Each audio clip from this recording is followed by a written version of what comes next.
Hello. Hi. Welcome to another episode of David's Divergent Discussions. I'm your host, David Gray-Hammond, and today I'm here with Tanya and Charlie, and we're doing a bit of a queer pride special because why not? We should probably throw some autistic pride in there whilst we're at it because it's also autistic pride this month, is it not? I think that was last month, wasn't it? I don't know. It all just blurs into one. I lose track. Once you hit April, it's just so many different prides, and I lose track of which ones are happening when. I think that was 2 months ago, David. I'm not quite like what. Yeah. Well, anyway, there will be a healthy dose of autistic pride, but yeah. So we'll start with some audio descriptions. So I'm David Gray-Hammond. I'm a 30-something-year-old male of Mediterranean descent. I have a beard, purpley grey thick-rimmed glasses, a lip piercing, and an ear tunnel. I'm sat in a bedroom which is largely blue next to the notorious bookcase. That gives me anxiety, that bookcase that wobbles. Tanya, would you like to go next?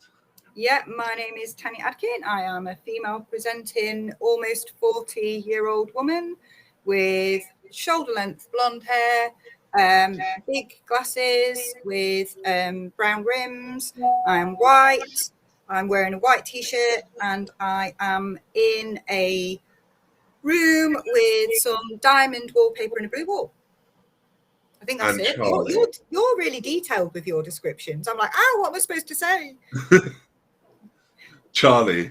Hi, my name's Charlie Hart. I'm also known as Ausome Charlie on social media. My pronouns are she, her, or they, them. I don't mind. I am a 40-something female presenting gender non-conforming person with the longish blonde hair.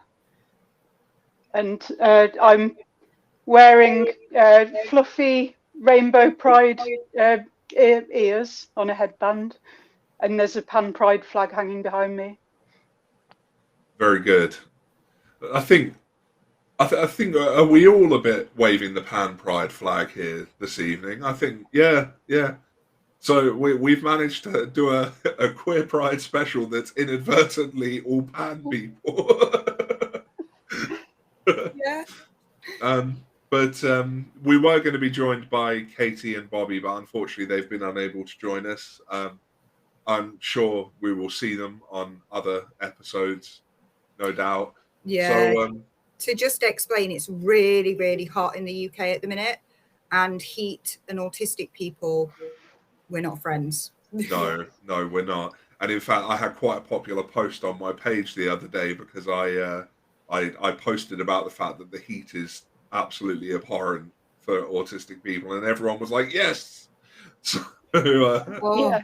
Not only that, we can feel the atmospheric pressure change when there's a storm closing in as well. I think some of us get headaches with it.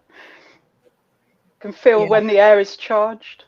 Oh, and very helpfully, I think Michelle has said, June is Pride Month. June 18th is Autistic Pride Day. Yeah. So there you go. That solves that question because I was pretty sure it was July, but I wasn't sure if it might have been June for Autistic Pride Day, but we got on it. Sunday. But this is David's Divergent Discussion, so there will be plenty of talk of not just being queer, but being neurodivergent and queer. Oh, there will be plenty. Well, I think actually the name, I mean, I don't we've never done a live before, have we, Charlie? So I'll have to apologise in advance for the severely ADHD divergence that will happen. Oh no, I'm well used to that.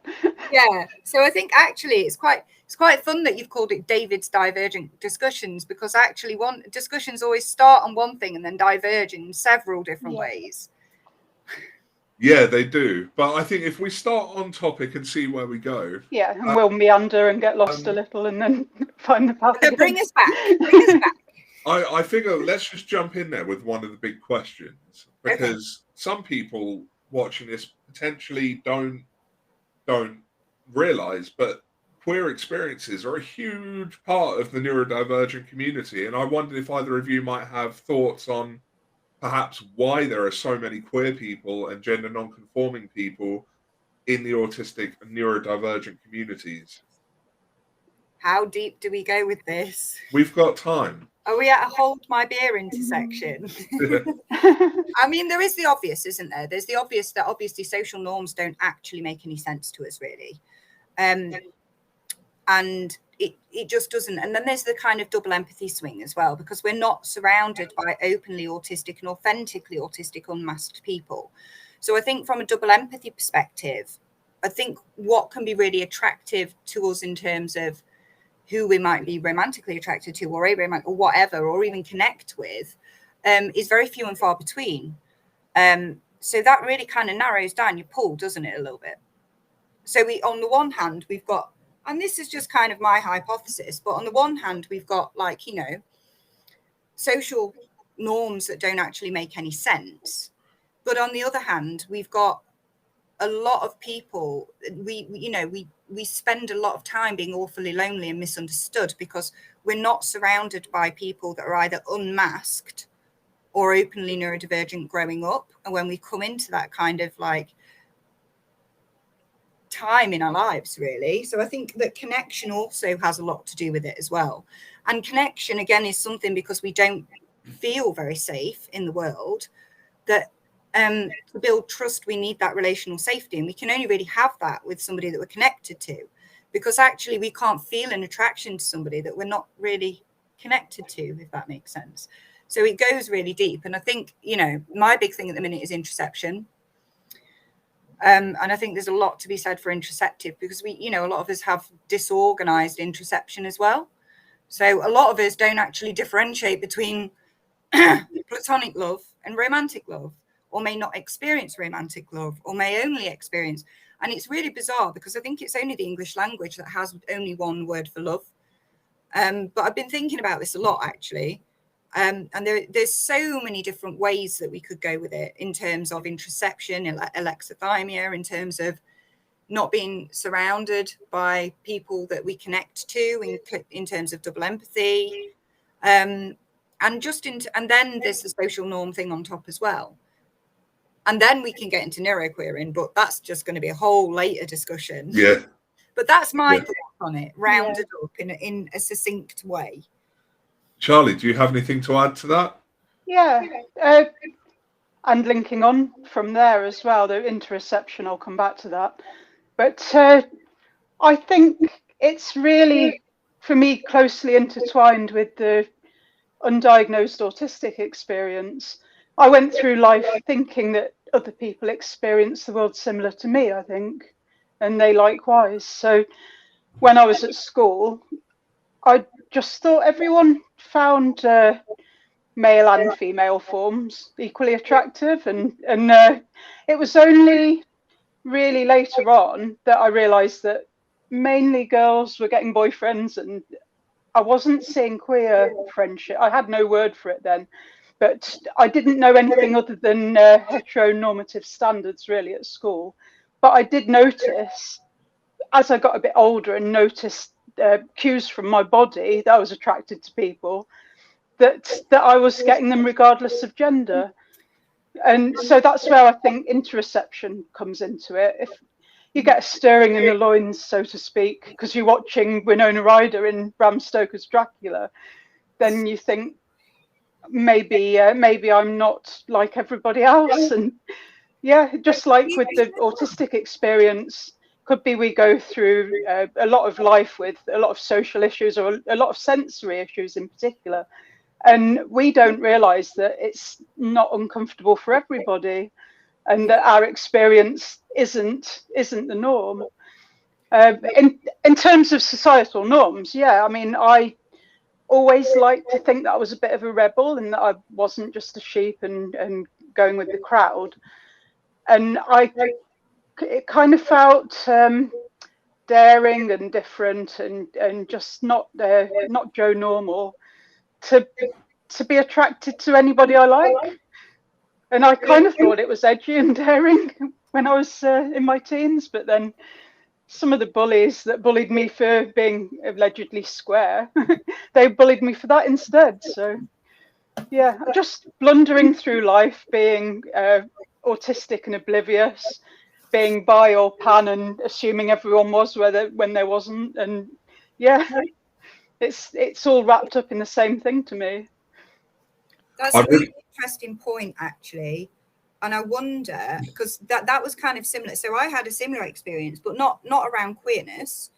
And it's kind of linked. So I used to assume that intelligence wasn't what you knew. It was whether or not you could put that into a written format, which everybody expected. Now, if anybody that knows anything about me, I am so ADHD. This is why I write with David a lot. I don't think in words, I think in 5-dimensional pictures and feelings. So it's really hard for me to do that. And it wasn't until pretty recently, wasn't it? I think it's when I knew you really that I actually understood, oh, okay, maybe I'm not stupid. So I wonder if that's the same. People just go around assuming that everybody is attracted to every gender, and that's just not what we do. Yeah, I kind of felt like being attracted to anybody was the normal default setting in a human, until getting teased by people that were more heteronormative. To pick up on the normativity thing here, because obviously we've got heteronormativity, same as neuronormativity, you know, they're all forms of normativity, this idea that there is an ideal standard way of being and embodying yourself and behaving. And for me, queerness is about more than who I'm sleeping with.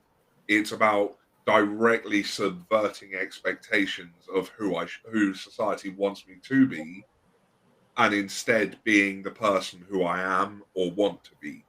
Yes. But for me, being queer means that I'm not restricted by these normative ideas that, you know, a man should only be attracted, that I should perform this weird toxic masculinity where I'm an emotional wall that does nothing but look mean. And to be fair, I can look pretty mean. I'm like 6.5 foot tall. I think Tanya was a little shocked the first time she met me in person. I'm not that much shorter than you, though. You were, in fact, shorter than me, though. When you compare me to the other people, I am a human mountain. But no, for me, like, don't get me wrong, my queerness does come into play with the fact that I look at it this way, and I identify as pan, not because I have been attracted to every single gender, but because gender just makes no sense. It makes no difference to me. Like it's just a social construct, and for me, I am open to the fact that I could be attracted to anyone, you know, given the right situation. Yeah, because it's about you. Your sexuality is about you. It's not about the other person. And certainly, I used to identify as asexual. You know, I didn't realize I was queer until I was heading well towards my 30s. In fact, I was about 29 going on 30. And I finally realized, I went, yeah, this is it. I'm asexual because I don't feel sexual attraction. And then as time went on, I was like, well, actually I do. And then I realized I was pan. And it kind of, that led into a lot of the writing work I've done about the fact that, you know, who we are can change. Like, identity doesn't have to be a fixed point. You know, I don't believe that a queer person can become unqueer, but you can be different sorts of queer, if that makes sense. Yeah. And, you know, we explore and we discover the various ways that we are queer. And I think, you know, to the point of, you know, why are there so many queer people in the neurodivergent communities? I think, as you and Tanya have both said, we're not bound by these ideas of normal, which I'm really starting to think that normality is some kind of cult. You know, I'm very much the opinion that because we're not bound by these rules of who we should be and how we should carry ourselves throughout society, we are much more free to explore something that everyone should be able to explore. Yeah. Yes, I think normality is the absence of any of those endearing and charming quirks. It's quite tragic. Has anybody ever met an actual normal person, though? Because I've not. No. You've got to look at the standard deviation, haven't you? It's like one of those things. No one's ever average in everything, but if they don't deviate from a standard typical norm by a certain percentage, then they are roughly normal, I guess. But no, I don't. But it could be the circles I move in. But this is the thing. Normativity tells us that somewhere out there is the perfect normie, and I agree. I don't think they exist. Who would aspire to that? We all deviate from normal to some extent in some area. You got to think of that spiky profile. Where at somewhere in your profile, you are divergent from that concept of perfect normality. Yes. You know, and I'm very much on board with Nick Walker's work, and she talks about the fact that, you know, neurotypicality is more of a performance and it looks different from culture to culture. Yeah. So, you know, in the same way that, you know, what might be viewed as neurotypical changes from culture to culture, I also assume that queerness can look different from culture to culture, because there are cultures where being gender non-conforming or, you know, not cis-het probably it's far more normal. Autistic culture. Yeah. Autistic culture. I see a lot of the normal performative dance in my career in HR, because it's a job that attracts a lot of people that are people and have so-called high emotional intelligence. To me, that involves rehearsing a lot of scripts and knowing how to say the right thing at the right time, how to be diplomatic, manipulative even at times. But it is a scripted performance. And when you actually get close to HR colleagues, they're as quirky as anybody else. Yeah. I want to highlight this comment, actually. If everyone was normal, life would be boring. Could you imagine a world full of normal people? Nothing would ever happen. No, they'd be like non-playable characters in a game, wouldn't they? Yeah. My daughter Jess, who's not conforming in any way at all, she says that normal is just a mode on Minecraft, and it's not even the best mode. No. We have really gone off on a tangent, haven't we? Yeah, but that's what we do on this. You know, just relating to you with your experience through identifying asexual and then pansexual.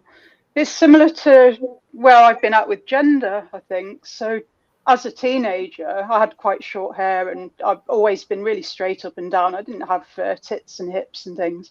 So I did suffer quite a lot of gender dysphoria because I didn't feel feminine enough. Whereas now in my 40s, I know that I don't give a toss about being a normal feminine woman. Don't particularly identify as a woman, and it doesn't bother me at all if I look like a boy in certain outfits. I'm not bothered. I don't do ladies who lunch. I don't do girls' nights out. I'm far happier in mixed gender company. So it's really changed over the years. Certainly for me, I have found that as time goes on, I'm becoming less and less attached to the idea of what I should be as a male. Like I do identify as a cisgender male, but every now and then I stop and think, am I really still identifying as that? Because everything about how I'm supposed to be seems... I have kind of a different take on that. And this is how I experience gender. I don't think gender has got absolutely anything to do with me.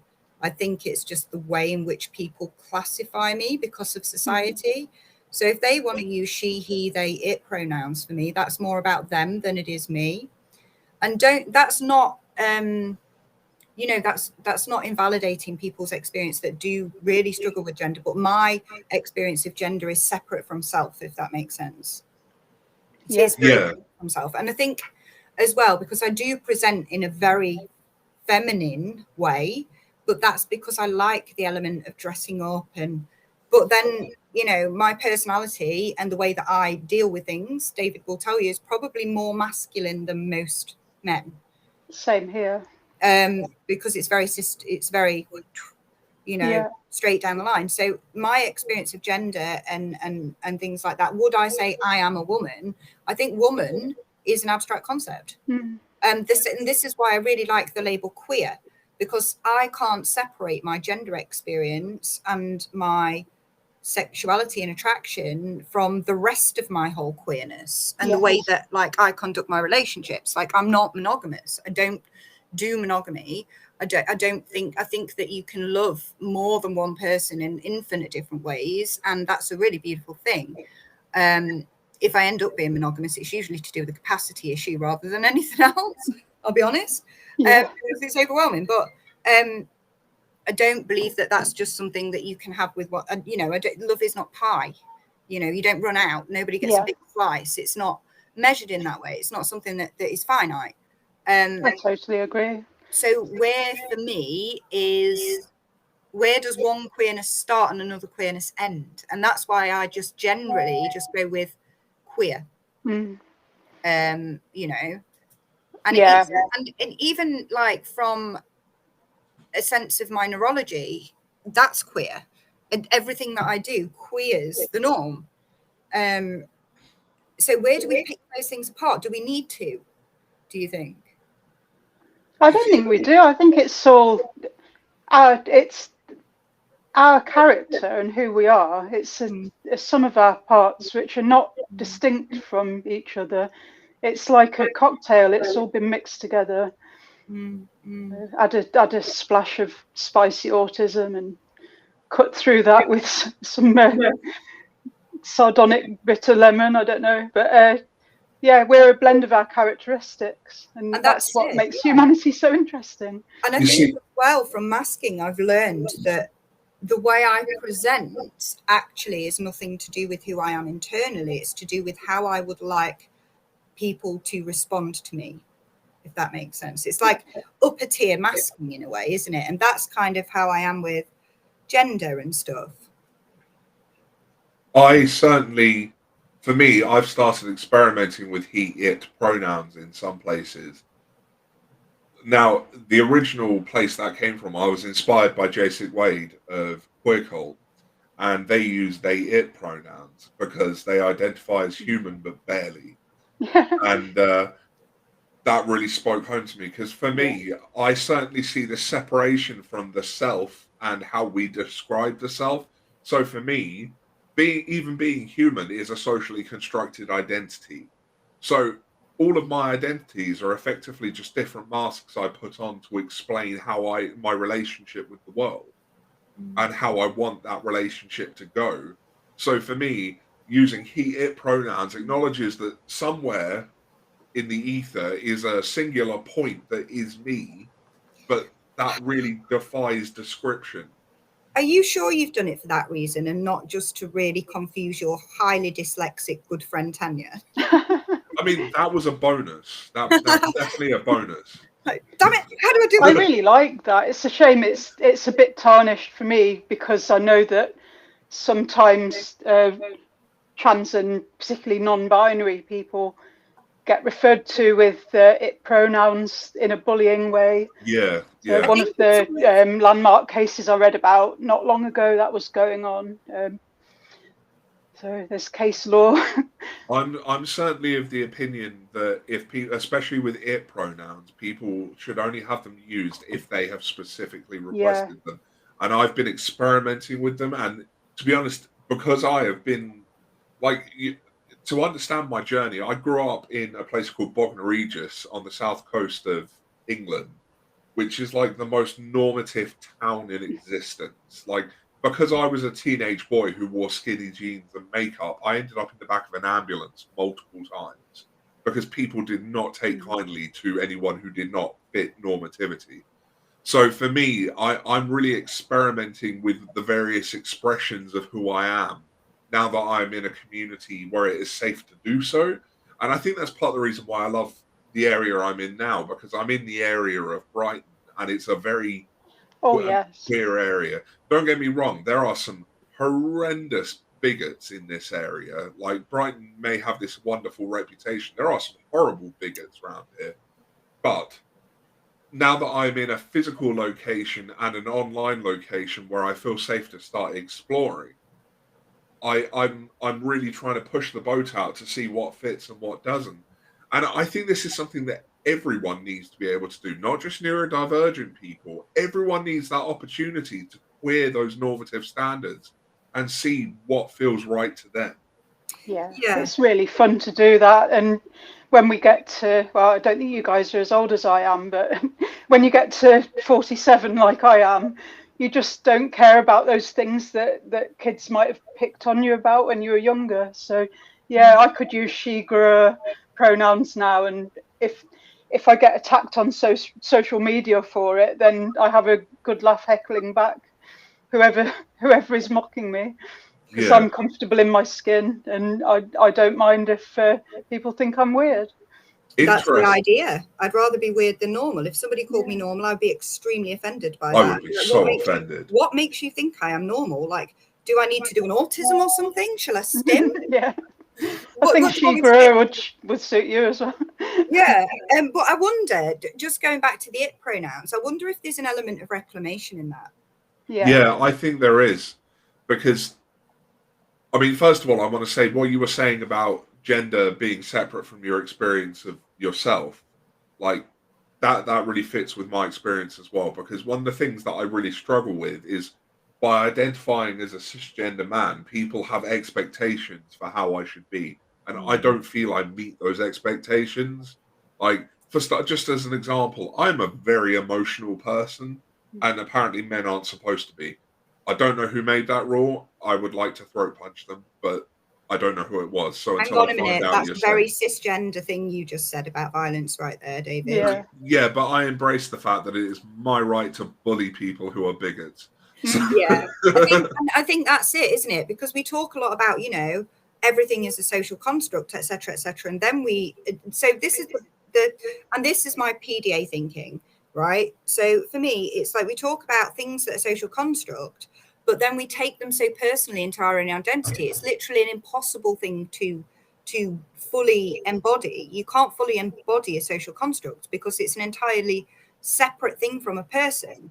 Does that make sense? Yeah. So it doesn't make sense that we are kind of, you know, so actually when I explain things like, oh yeah, I'm this or that or the other, it literally is just a shorthand way of this is the category that people put me in.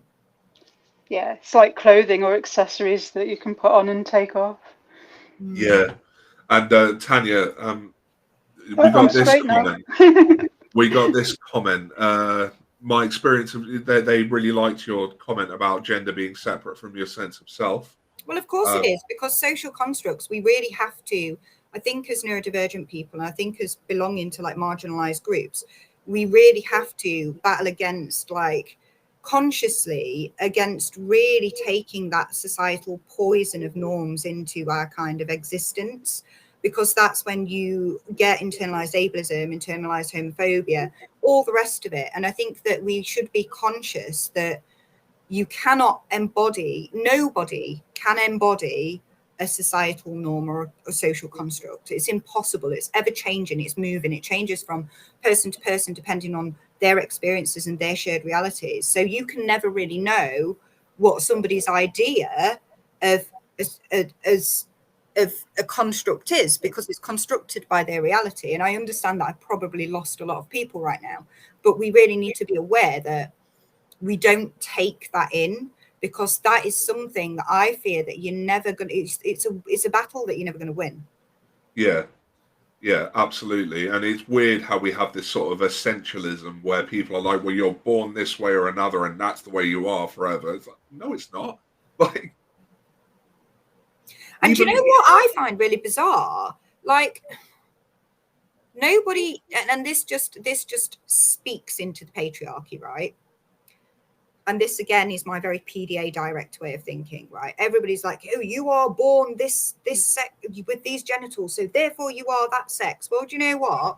Some people are born assigned female at birth, and some people do develop rather small breasts, and then they go and have them enlarged. But nobody is saying to them, that's it, you are born with small tits and you will only ever have small tits. Why?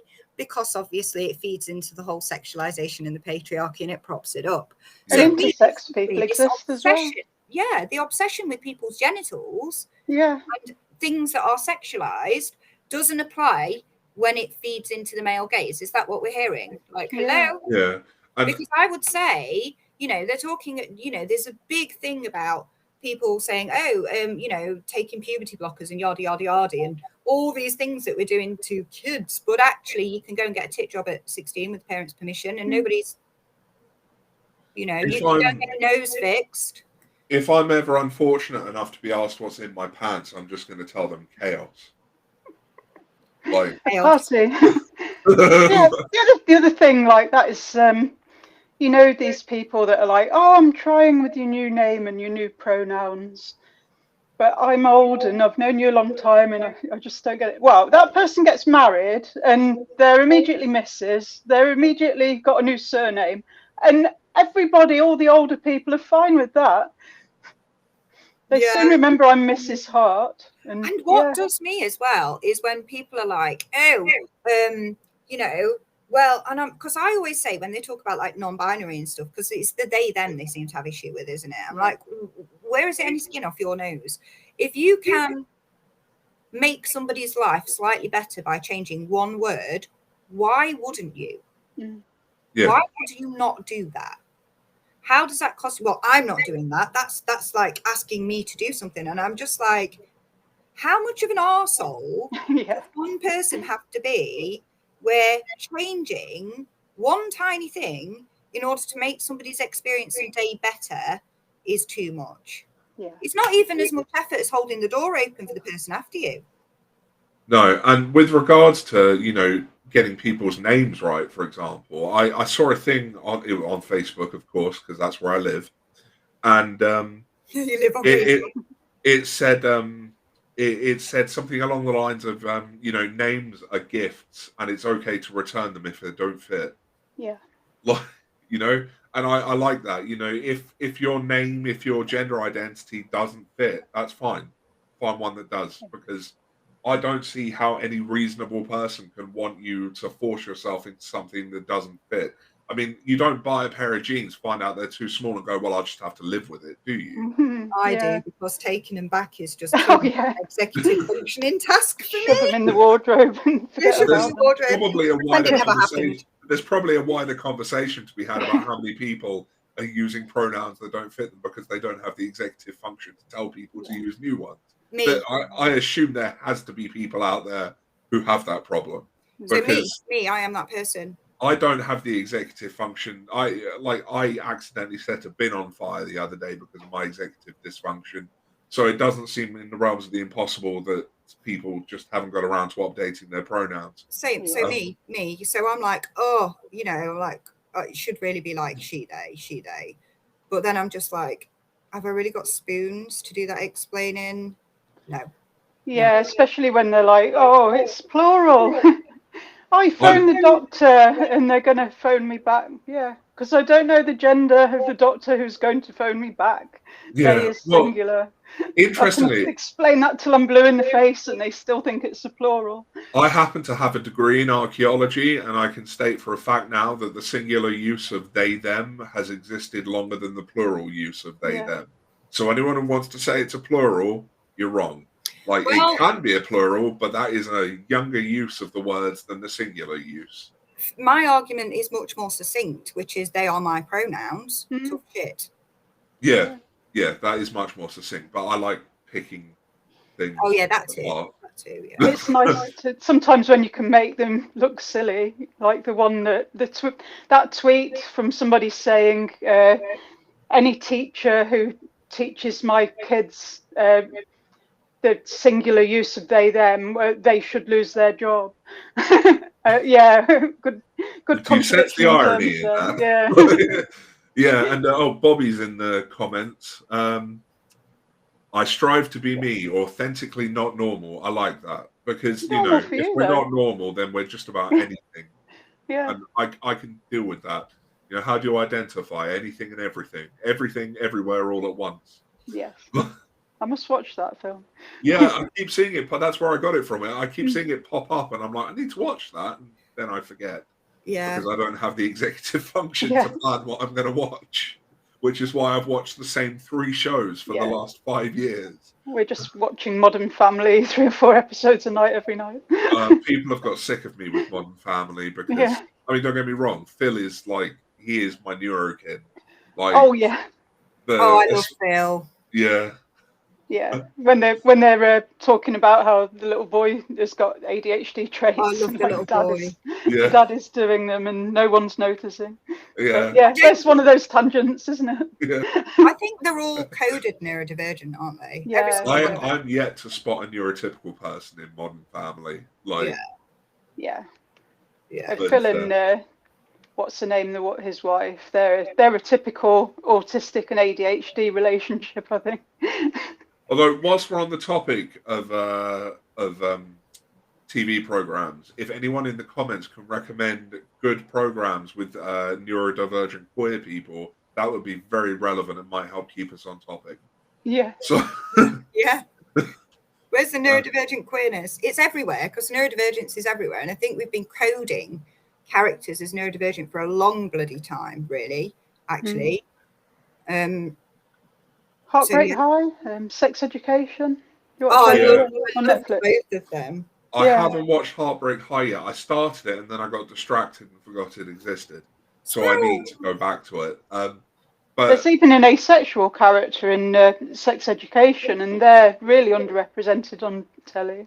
My personal headcanon that just applies to every single thing that you can watch on a television or film screen is that 99% of the characters are coded neurodivergent or queer, because if you had neurotypical straight people, no one would watch it. Yeah, but it's also probably that a lot of writers are neurodivergent. Yeah. And they write what they know. Yeah. Even if they don't know that's what they're doing. Yeah. Robin Williams, did he ever know? One thing I have wanted to watch, but I can't find anywhere in the UK to watch it, is Everything's Gonna Be Okay. Apparently that's got really good neurodivergent and queer representation in it. I need to watch all of these things. Yeah. The problem is I want to watch this. I've wanted to watch this program for so long, but there doesn't appear to be anywhere in the UK where I can find it streaming. And it's really winding me up because I've wanted to watch it for so long and I cannot find anywhere that won't give me a computer virus. Oh, I watched The Ultimatum, the queer version, Bobby. I loved it. It's a reality TV thing. So the Ultimatum is where there's couples that take their partners onto this reality TV thing, and they give them an ultimatum that they want to get married or they're going to split up, which again is such a heteronormative thing. So it's kind of a bit of an oxymoron.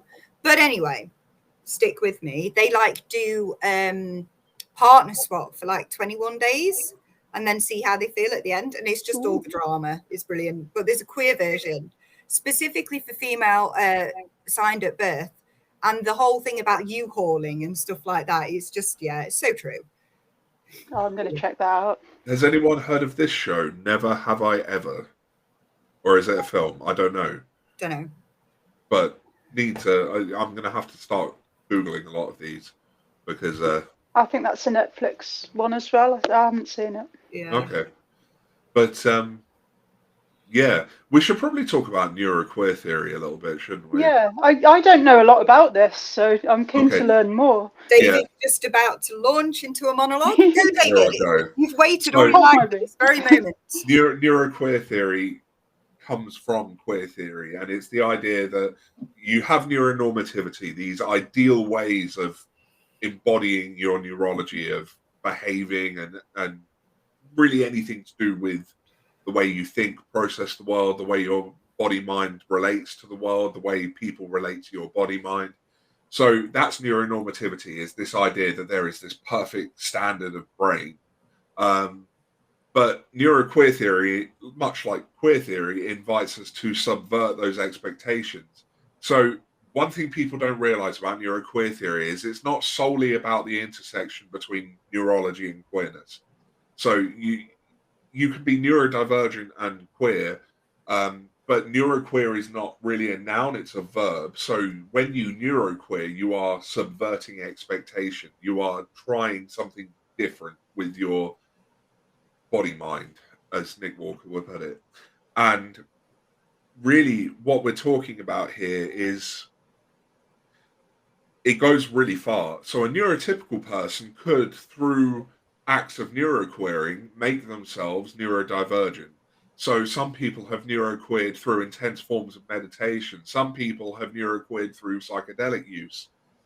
Some people neuroqueer through other means, not chemical or meditation.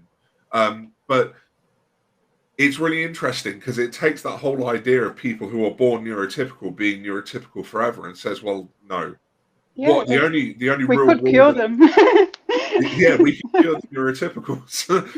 The only real rule that exists for it is that you can't unqueer a queer mind.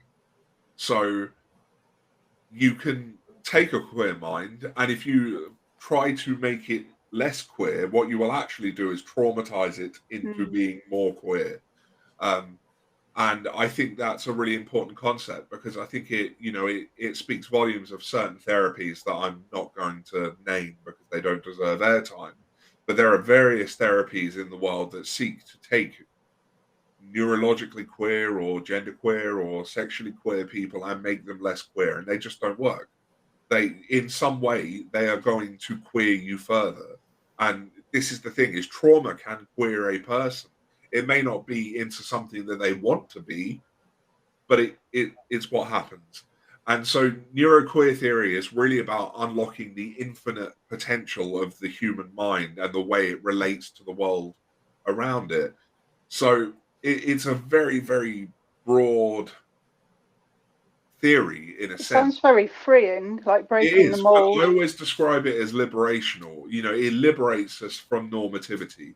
And I mean, I could go on about this for hours. I won't. I did do a podcast episode with Nick Walker herself on neuroqueer theory. Very good episode. Please go back and check it out. It's on YouTube and Spotify and various other places. And and Bobby has added, trying to normalize a neuroqueer brain is abuse. There, I said it for you. Yeah. There you go. Cut to the chase. Neuroqueer theory, a lot of people do misunderstand it as being solely about the intersection between neurodivergence and sexuality, but it is way broader than that.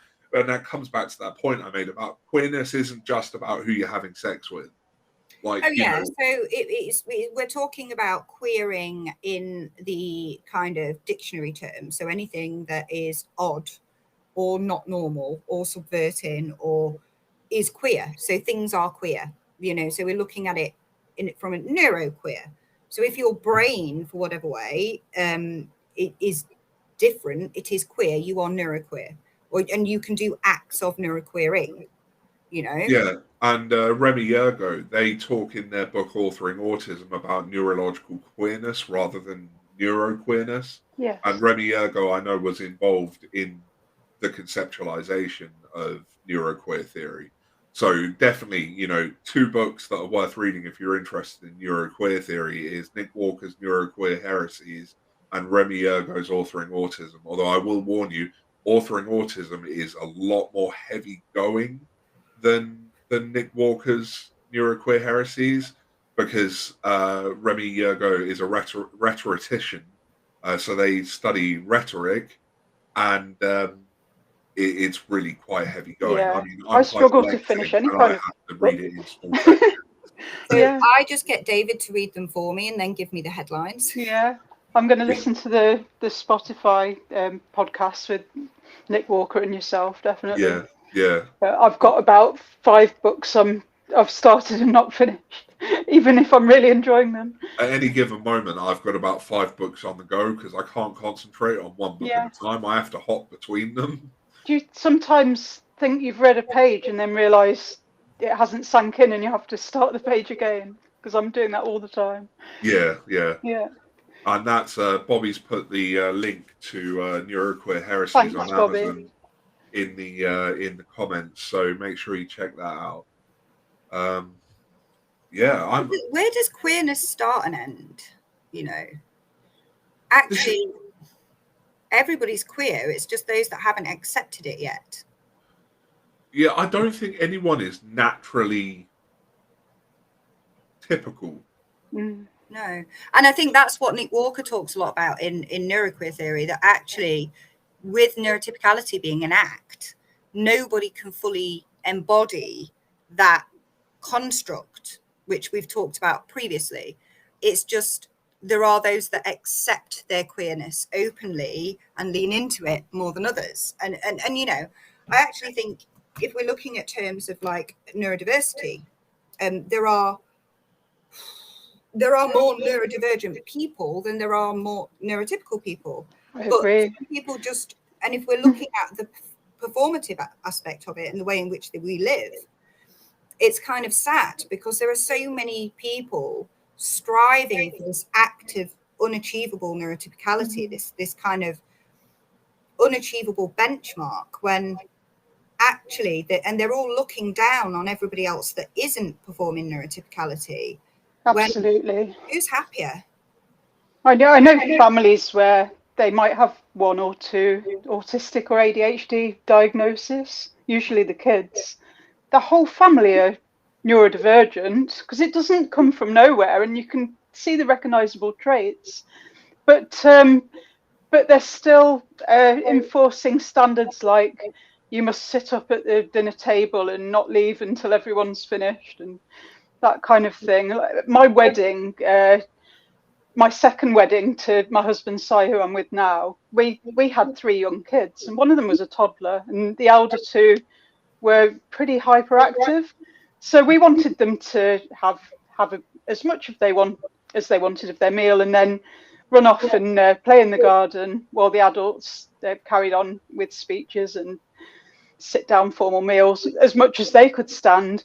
And my husband's grandmother was horrified because she would have disciplined that out of them, out of her kids and their kids' kids.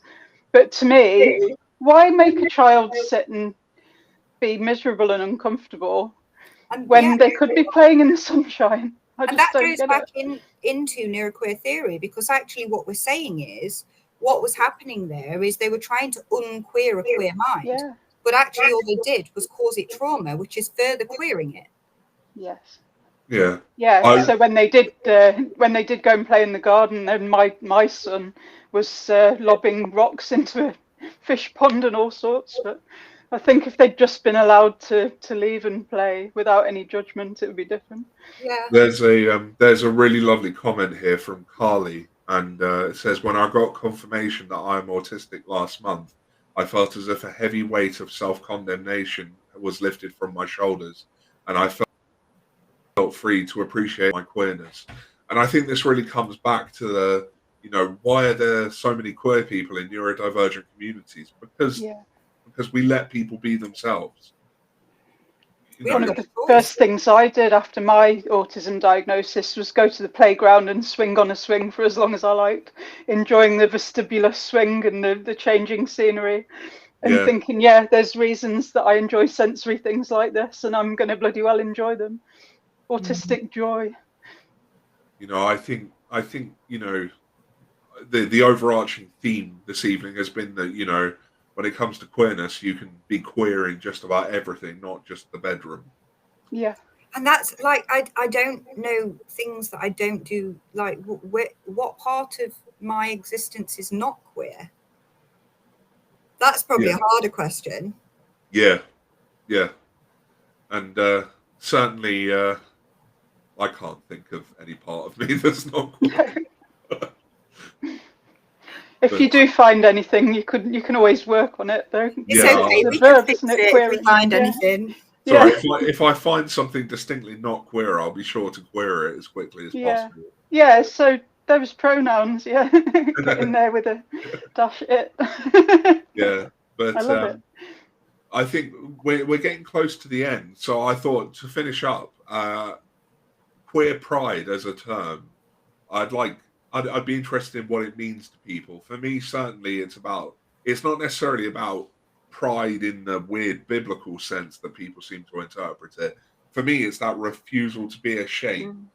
And I wondered what, you know, the two of you thought about the term pride. Not even necessarily just about queer pride. You know, we've got autistic pride this month as well, as we've discovered. I think it's really, for me, pride events are, while they can become something and everything, but I think it's always remembering that there is a huge amount of privilege in being able to be openly queer. You know, it just is. And I think we have to remember the shoulders of the people in all forms of queerness that came before us that didn't have that privilege. And also there'll be people that come after us that we're building for. And it's just about that constant evolution forward to push the realms of what is normality for me. And for me, it's remembering the historical context, because it wasn't that long ago. I mean, autistic people are still being incarcerated. Autistic people are still being electric shocked. You know, there's still gay conversion therapy. We're still illegal in Egypt, Russia, Dubai. We're still all of those things. And not being burned at the stake anymore, though. We are in certain places, and I think it's holding on to while we're coming a long way, there is further to go, and just remembering the context of that. So yes, it's great to be like, woohoo, we're proud with this, with that, with the other, but it's not forgetting where we've been, where we are, and where we're going, I think. Yes. That was a really long, sorry. To me, this is really similar to when we were sitting here with Fergus and Katie on Weird Pride Day, asking pretty much the same question with pretty much the same answer, which just reinforces to me how much the behavioural aspects and the sexuality and gender and it's all one thing, isn't it? It's just breaking conformity and saying, sod you, if you don't like it, I'm not hurting you. I'm going to be myself, and like it or lump it. And pride is a protest. Yeah, and I have to do that. Not only because it feels great that I can, and I don't care who judges me for it, and I can shrug off any bullying, but I feel I have to because the younger generation, who don't usually have such a thick skin, they do need visible, positive role models showing them that it's okay to have these characteristics. I agree. Well, thank you very much for both coming on this evening. I am melting. Really, I am literally. Yeah, it is roasting hot here as well. Thank you so much, though. It's been a really good episode. This has been David's Divergent Discussions. I've been your host, David Gray-Hammond, and I have been here with Tanya and Charlie. And this is your reminder that Pride is a protest, and most of our civil rights were started by queer people of colour. So do enjoy that fun fact, and I will catch you on the next episode. Take care, everyone. Thank you. Thanks for having me.